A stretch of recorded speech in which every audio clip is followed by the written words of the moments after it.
তাফসীরে জামি লি আহকামিল কোরআন আল্লামা কুরতুবী রাহমাতুল্লাহ আলাইহি তাফসীর করছেন, ব্যাখ্যা লিখেছেন, আস-সাবরু সাবরান সাবরুন আলা তাআতিল্লাহ, আল্লাহর আনুগত্যের উপরে ধৈর্যশীল হওয়া, ধৈর্য নিয়ে ইবাদতে মনোযোগ দেয়া।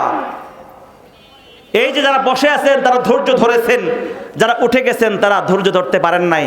অতএব যারা বসে আছেন তাদের জন্য সুসংবাদ, যারা উঠে গেছে তাদের জন্য সুসংবাদ দেয় তাফসীরের কথা। তাদের ঘরে শান্তি হবে না, তাদের জীবনে বরকত হবে না, তাদের জীবনে উন্নতি হবে না, তাদের মানসিক শান্তি হবে না।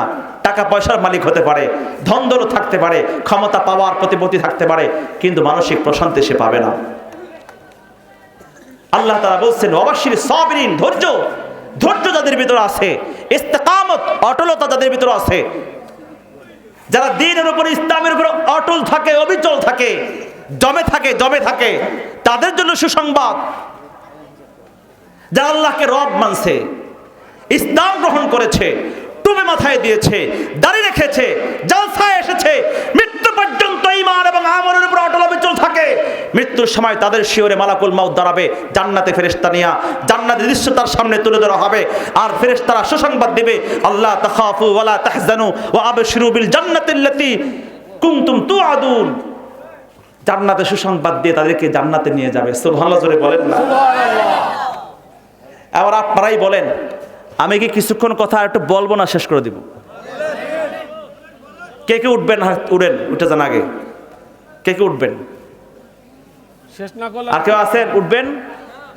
উঠলে এখন উঠে যান, তারপর আমি সিদ্ধান্ত নিব। আমার মা বোনরা আছে, আমি তো চাইছিলাম মা বোন দিয়ে কথা বলবো, এদের দিয়ে কথা বলে আপনি উঠে যাবেন না। আমি আমার ওয়াজের বয়সে এই বছরে এরকম পরিস্থিতির সম্মুখীন হইনি। দুর্ভাগ্য আমাদের, সময় তো দেয়নি আমাকে, সময় দিছে। আমি কথা স্টার্ট করবো যে সময়টা তো দিলেন না, সময় দিছে আমাকে। ভালো আমি বঞ্চিত হলাম আজকে। আমি এই গত জানুয়ারির প্রথম সপ্তাহে যখন নির্বাচন হয় তখন আমি ছিলাম আপনাদের এই পাশে মালদা, রায়গঞ্জ, বিহার। একটা মাহফিলে কমসে কম 50,000 মানুষ ছিল, 50,000। 4 ঘন্টা বয়ান করার পরে এমন কুয়াশার ভিতরে ঢুকে ধোঁয়ায় অন্ধকার হয়ে গেছে, মানুষ চেহারা দেখি না। তারপরে মানুষ ছাড়ে না, গলা বসে গেছে, ছাড়ে না। ওই সকল মুসলমানগুলো যদি এমন হতে পারে, বাংলার জমিন আমরা এমন কেন? কি শুনতে চাই বলেন? আপনারা কি শুনে মজা পাবেন ওইটাই শোনাই। আইয়ুব বাচ্চুর গান শুনবা, না মমতাজের গান, নাকি তাহিরের গান, নাকি আট্টসির গান, নাকি লালনের গান? কথা বলেন। নাকি শাকিব খানের নাচ? ওয়াজ মাহফিলে এগুলোই খুঁজো যুবকরা। আল্লাহ পাক রব্বুল আলামিন বলেন, এই যে যুবক বলছে কোরআন থেকে কথা বলেন। আমরা তাফসীর করে অভ্যস্ত, গান গায়ে অভ্যস্ত না, কিন্তু গান পারি না বিষয় এমন না। কোরআনে কারীমের সূরা বাকারা 155 আয়াতে কারীমে আল্লাহ পাক বলছেন, দুনিয়ার জমিনে আল্লাহ পাক রব্বুল আলামিন আমাদেরকে পরীক্ষা করবেন ভয় দিয়া, ক্ষুধা দিয়া, অভাব দিয়া, ফসল নষ্ট করে, সম্পদ নষ্ট করে, আমাদের জান ক্ষতি করে আল্লাহ পাক পরীক্ষা করবেন। নানা বিপদ আপদে আল্লাহ পাক পরীক্ষা করবেন, সম্মান দিয়ে পরীক্ষা করবেন, অভাব দিয়ে পরীক্ষা করবে, কিন্তু ওই পরীক্ষায় উত্তীর্ণ হতে হবে। এছাড়াও দুনিয়া রং তামাশা, আনন্দ ফুর্তি, গোনার আয়োজন, এগুলো দিয়ে পরীক্ষা করবে। এগুলোর মধ্যে অটল অবিচল থাকতে হবে যদি জীবনটা বাঁচাতে চান, দুনিয়াকে সুন্দর করতে চান, পরকালকে সুন্দর করতে চান। আল্লাহ পাক রব্বুল আলামিন কোরআনে কারিমে বলেন, ইন্নাল্লাযীনা ক্বালু রাব্বুনাল্লাহ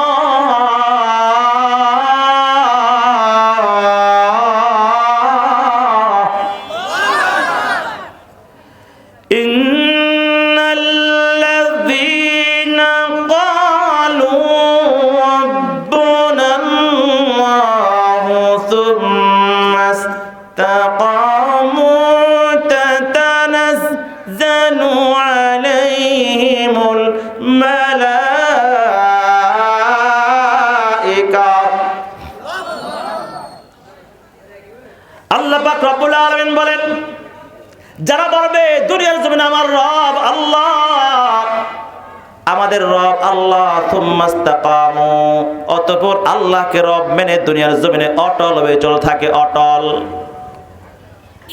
আল্লাহ পাক রব্বুল আলামিন মুসলমান বানাইছি, মৃত্যু পর্যন্ত ইসলামকে ধরে রাখি।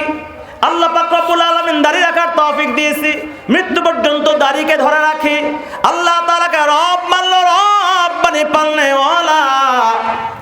পাক রব্বুল আলামিনকে রব মেনে, আল্লাহ তাআলাকে রব মেনে দুনিয়ার জমিনে মৃত্যু পর্যন্ত অটলভাবে চলছিল। তাহলে আমি যে অটল ছিলাম তার প্রমাণ কি? আল্লাহকে রব মানলাম তার প্রমাণ কি? আল্লাহকে রব মানবে যে নামাজ পড়বে সে, আল্লাহকে রব মানবে যে জিকির করবে সে, আল্লাহকে রব মানবে যে কোরআন শিখবে সে, আল্লাহর হুকুম মতো দুনিয়ায় জীবন যাপন করবে, আল্লাহর হুকুম মতো জীবন যাপন করে মৃত্যু পর্যন্ত যখন অটলভাবে চল থাকে, আল্লাহ পাক রব্বুল আলামিন মৃত্যুর সময় তার শিওরে মালাকুল মউতকে পাঠায় দেয় আল্লাহর জান্নাতি ফেরেশতা দিয়া।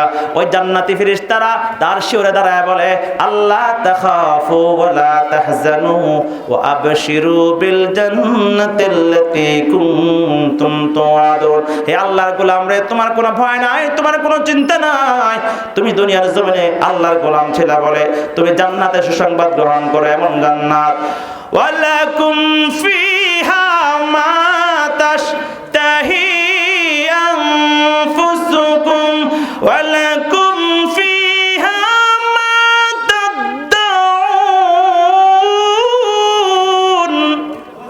আল্লাহ পাক রব্বুল আলামিন বলেন, ওই জান্নাতের সুসংবাদ তুমি গ্রহণ করো, যে জান্নাতের ওয়াদা রব্বুল আলামিন তোমার সঙ্গে করেছে।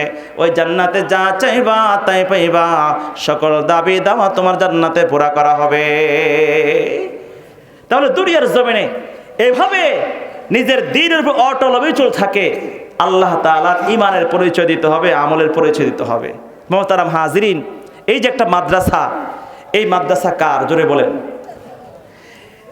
এই যে শুকটিগাছা মাদ্রাসাটা, এই হাফিজিয়া মাদ্রাসা, এই মাদ্রাসা কার? জোরে বলেন। আপনাদের সবার। কার? এখানে আমাদের সন্তানরা পড়ে, কোরআন পড়ে, এখানে এই সন্তানরা কোরআন পড়ে, কোরআনে হেফজ পড়ে। পৃথিবীতে আপনার সবচেয়ে আপন হচ্ছে কোরআন, সবচেয়ে আপন এই কোরআন। এই কোরআনের চাইতে আপন কিছু নাই। এই কোরআন যদিও আজকে কাগজের কোরআন, কিয়ামতের ময়দানে এই কোরআন কথা বলবে।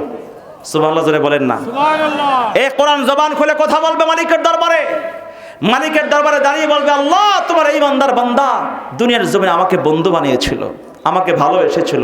কোরআন যারা পড়ে তাদেরকে ভালোবাসছে, কোরআন যেখানে মাদ্রাসায় পড়ায় সেখানে কোরআন মাদ্রাসাকে ভালোবাসছে, কোরআন পড়নেওয়ালা পড়ানেওয়ালা সবাইকে ভালোবাসছে। অতএব আমাকে পড়েছে, তেলাওয়াত করেছে, মেনেছে। আমি কোরআন সাক্ষী দিলাম, আল্লাহ যতক্ষণ পর্যন্ত তুমি এই বান্দাকে জান্নাত না দিবা ততক্ষণ পর্যন্ত আমি তোমার দরবার ছাড়বো না। সুবহানাল্লাহ আমদি। অতএব এই কোরআনের জন্য, এই কোরআনের শিক্ষার জন্য, এই কোরআনের শ্রেষ্ঠ মানুষ, পৃথিবীর সবচেয়ে শ্রেষ্ঠ মানুষ খায়রুকুম মান তাআল্লামাল কোরআন ওয়া আল্লামা, যারা কোরআন শিখে, কোরআন শিক্ষা প্রদান করে, কোরআন পড়ে, কোরআন পড়ায়, তারা পৃথিবীর সর্বোত্তম মানুষ। এই সর্বোত্তম তৈরির কারখানায় মাদ্রাসা। আমি শেষ মুহূর্তে দোয়ার আগে কয়েকজন মানুষকে চাচ্ছি এই মাদ্রাসার জন্য আপনারা কিছু অনুদান দিবেন। আপনারা আমার আগে সবাই আপনাদের জন্য কিছু চেয়েছিল, আপনারা দিয়েছেন প্রাণ ভরে মন ভরে, কিন্তু দোয়ার আগে কিছু দান সৎকা করে যদি দোয়া করা হয়, এই দোয়া আল্লাহর দরবারে কবুল হয়। 250-300 কিলো জার্নি করে আসছি, মুসাফির মানুষ, অসুস্থ মানুষ, আপনাদের সবাইকে নিয়ে দোয়া করবো যারাই আছেন। আলহামদুলিল্লাহ, শুকরিয়া, নসিবে যা ছিল তাই। এই জন্য বলেন, এখানে কেউ আসেন?